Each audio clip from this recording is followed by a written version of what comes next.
When the Warriors look at the tape of that game, they should be ashamed of themselves. That's not who the Warriors are. That was disgusting. And you can talk about schedule, fatigue. And if you go back to the prior video, I said, hey, we ain't going to win this Portland game, right? But I think what became frustrating was when you got splash god Steph, it was like, all right, then we should be able to pull this out. The Blazers have no Drew Holiday, no Shaedon Sharpe. Chauncey Billups will never be seen again, right? And defensively, I mean, that was some of the worst point of attack defense I've ever seen. Moses Moody, look, I get they're tired, they have these reasons, but he's in the prime of his career, and I don't know what's going on. It started in the Orlando game. He just seems disinterested. There's a lack of focus, a lack of energy and effort defensively, and they made Deni Avdija look like Luka Doncic last night, right? The switching, I mean, it was late. It wasn't communicated. The switcher was not ready to defend. It was like, all right, I'm switching. Oh, wait, I have to defend right away. And I know you can talk about the size and the guards.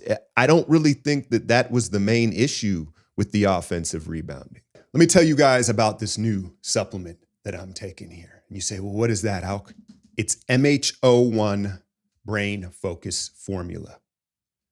And it's stim-free, just 2 pills a day. You don't have to plan your day around when you're going to, you're not going to get jittery or anything like that. And it's designed for concentration, clean energy, and focus. And you know what I've learned about like supplement labels? The louder the label, the more junk ingredients are in there. And you see, it's just a minimalist, clean branding and label with quality ingredients and a convenient subscription that's delivered straight to your door. How I've been using it is, instead of my afternoon second cup of coffee, I just take some MHO1 and it's just a clean focus, a steady focus. I don't crash out. I don't feel dehydrated from sipping something. And so it's just become another staple of something that I'm using here. And I like the way it makes me feel. So if focus, clarity, clean energy is something that interests you, then MHO1 is something you should definitely consider. And you can click the link in the description or scan the QR code on the screen right now and get 25% off your first order and free shipping on your first month for US customers. I think that it was the point of attack defense collapsing everything and then no second efforts. When you're playing a team that's bigger than you and they're playing harder than you, you're not going to win that game. And they didn't deserve to win that game. And Draymond, I thought he quit in that fourth quarter. And frankly, I don't blame him. You know, like it was like when you're old and in the beating he takes, Klingon he almost lost his leg under Klingon there in that second quarter. Like at a certain point, you're like, man, you could see he was given the like, what's the point? What's the point? And I really thought that Steve Kerr should have, it was like, are you going to call a timeout? Are you going to break a clipboard? Are you going to try to motivate these guys to lock in? Or is this your way of showing empathy for the schedule and the tough road that they've been on? Because it was just, it's one of those things where it was so bad. I went back, there's a breakdown, an angry breakdown of this one on Patreon already. And you watch it and I'm laughing this morning. I'm like, this is so bad.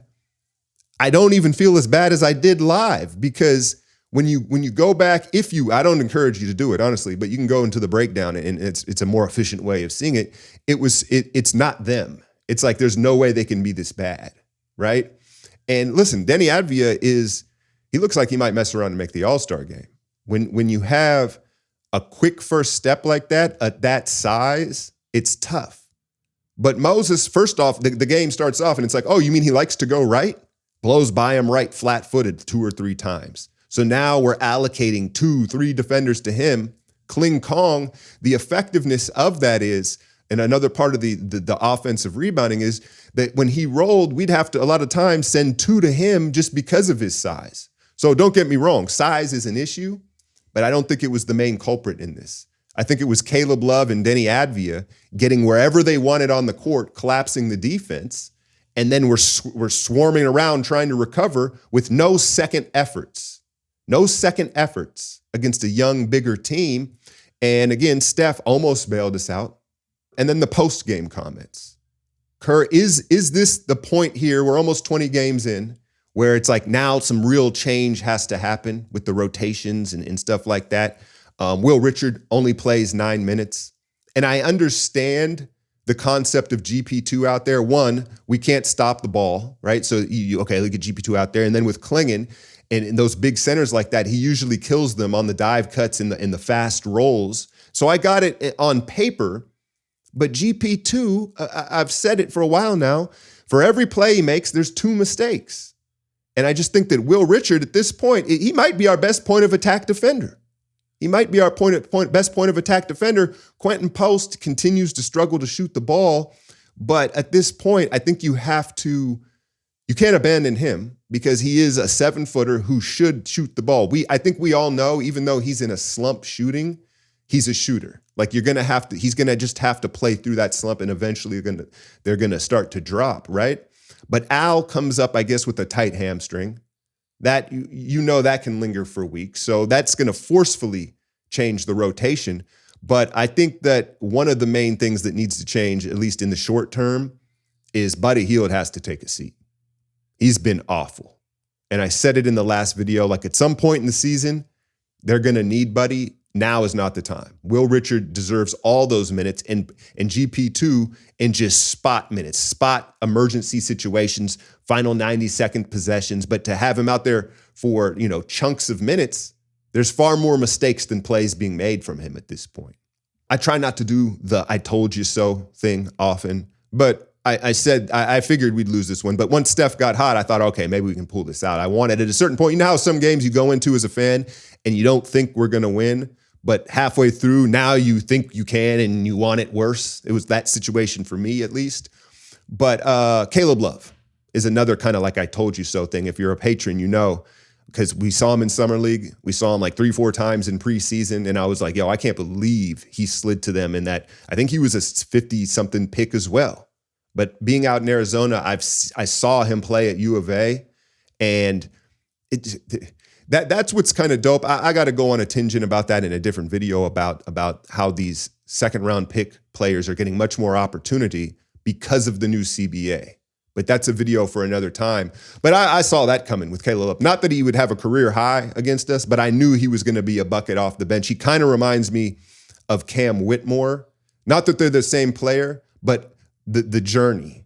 Super talented player with an attitude problem, but Caleb, I think, is more buttoned up than Whitmore. He's not quite the black hole that Whitmore is now is he in Washington? But yeah, I know Caleb loves a bucket, and these second round picks, like we've been the beneficiary of them year after year, and he's another one. But Portland is a team that I also, you could tell, what did they get us by 20 early in the season? I was like, they're going to give teams a lot of problems with the size and the identity that they have, and Avdia looking like he's coming to his own as a star. Were there any positives in this? I mean, Steph is still Steph. Steph's still showing that he can dominate a game, but maybe you're even more discouraged that Steph gives us a 40 ball and we can't pull it out against a young team at home. Pods, he's listening to your boy. He's listening to your boy. I've been, for about 10 days now, I'm like, hey, he's got to become a foul merchant. Pump and jump, find bodies, and get to the line. What did he shoot? A career high 10 free throws, 20 piece from him off the bench. So that was a positive, right? But hopefully this stirs real change. This stirs real change. I do expect, I don't know with the schedule and the tiredness, they need to practice Sunday. If they play Utah Monday, like I think part of the switching issue is they haven't had any practices in like a month. But just an overall effort and energy level. It was team-wide. And I expect a completely different team Monday against Utah. I do. There's no doubt we have issues, and we're going to be talking trades here, and they're probably going to have to make a move and adjust the roster. When is Melton coming? That could certainly solve some of this point of attack defense stuff. But it wasn't as bad as that is. And the fact that we still had a chance at the end is kind of amazing. It's really thanks to Steph in that shooting, right? But how lackadaisical and disinterested they were defensively. They should have lost that game by 20 points. And you go to the post game, and again, Kerr says maybe we'll bring Quentin back into the starting lineup and it's time to make some change. I'll also say this. Steph, and look, we know who he is, and his leadership style.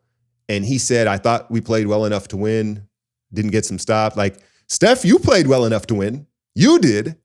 At some point here, are you going to call out your cast of your supporting cast that no one else brought it? And Jimmy, I'm not really concerned with Jimmy's selective offense. He gave us 20.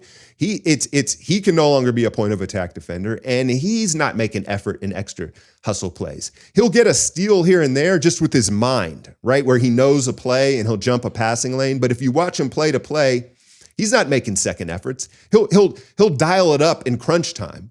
But I'm a little concerned with him defensively.